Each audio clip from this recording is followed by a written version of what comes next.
serba-serbi istilah yang ada di dalam puisi. Materi pelajaran Bahasa Indonesia kelas 10.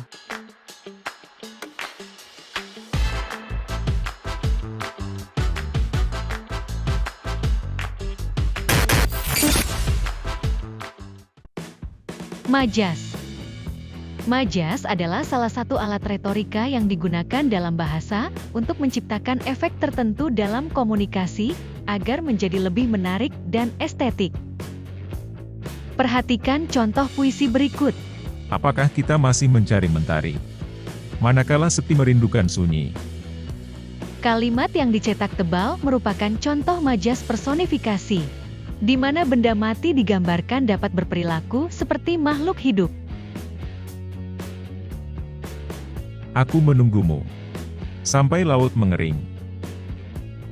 Kalimat yang dicetak tebal merupakan contoh majas hiperbola yang bermakna berlebih-lebihan, karena laut diibaratkan sampai mengering. Senyummu seperti untayan mutiara, yang senantiasa menghiasi hari-hariku. Kalimat yang dicetak tebal merupakan contoh majas simile, di mana senyuman seseorang dibandingkan dengan untayan mutiara. Pengimajinasian atau citraan. Imajinasi atau citraan merupakan susunan kata yang mengungkapkan pengalaman sensori, seperti penglihatan, perabaan, pendengaran, dan pengecapan.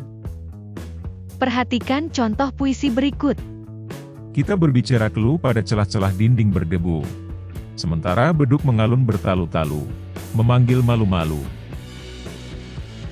Citraan atau imaji yang ditimbulkan pada kalimat yang dicetak tebal tersebut melibatkan indera pendengaran. Pipinya merona merah ketika aku menatapnya. Citraan yang digunakan pada puisi ini melibatkan indera penglihatan. Cinta yang sederhana, seperti rasa manis pada kopi yang pahit. Bertolak belakang seperti bermusuhan, namun sesungguhnya saling melengkapi, dan saling memberi makna satu sama lain. Kalimat rasa manis pada kopi yang pahit menunjukkan pengalaman indera pengecapan atau rasa di lidah. Gurat kasar pada batang pohon yang kupegang, mengingatkanku akan keriput di wajahnya. Pada puisi ini, imaji atau citraan yang timbul adalah indera peraba. Kata konkret. Kata konkret adalah kata yang rujukannya lebih mudah ditangkap oleh indera. Kata konkret mewakili makna wujud fisik dari suatu benda atau hal. Perhatikan contoh puisi berikut. Harum bunga mekar di pagi yang cerah. Kata bunga dalam puisi tersebut termasuk ke dalam kata konkret karena bermakna sebenarnya, yaitu bagian dari tumbuhan yang beraroma harum. Begitu juga dengan kata harum, mekar, pagi dan cerah. Kata konotasi. Kata konotasi sudah mengalami penambahan makna, sehingga makna yang ditimbulkan sudah tidak sesuai lagi dengan makna sebenarnya. Perhatikan contoh puisi berikut. Fir'aun lalim bertangan besi, mengangkangi negeri ini. Tangan besi dalam kutipan puisi tersebut bukan bermakna tangan yang terbuat dari logam besi, melainkan penguasa yang menjalankan pemerintahan secara kejam. Besi merupakan logam yang keras, sementara tangan fungsinya sebagai alat kerja manusia. Kata tangan diasosiasikan bagaimana cara seseorang mengelola sesuatu, sementara besi menunjukkan pengelolaan yang keras kejam tanpa pandang bulu. Diksi. Diksi merupakan kata-kata tertentu yang sengaja dipilih oleh penulis puisi dengan maksud tertentu dalam puisinya untuk menimbulkan efek makna tertentu. Perhatikan contoh puisi berikut. Tak ada yang lebih tabah dari hujan bulan Juni.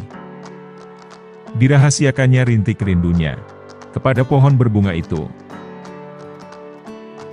Pengarang melakukan pemilihan kata-kata dalam puisinya, seperti hujan, rintik, rindu, dan pohon. Pilihan kata-kata tersebut atau diksi membuat puisi menjadi lebih indah. Hal ini melibatkan kreativitas pengarang ketika meramu karya puisinya. Rima.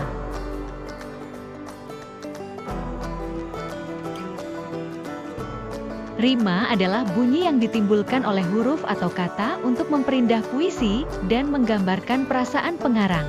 Rima puisi berada di suku akhir setiap lirik. Perhatikan contoh puisi berikut. Kalau ada sumur di ladang, boleh kita menumpang mandi. Kalau ada umur yang panjang, boleh kita berjumpa lagi. Tema. Tema merupakan gagasan utama yang diungkapkan oleh pengarang dalam puisinya. Perhatikan contoh puisi berikut.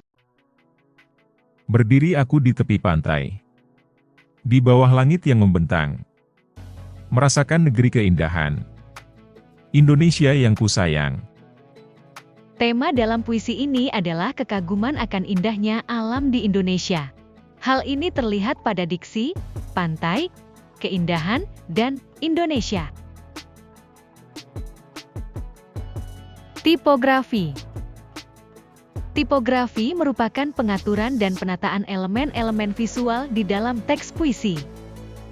Tipografi dalam puisi melibatkan penggunaan spasi dan jarak antar baris, penggunaan huruf kapital, huruf miring, atau bentuk huruf lainnya, penulisan awal kata dalam baris, indentasi, pengaturan panjang pendek baris, penggunaan simbol-simbol, atau elemen grafis lainnya.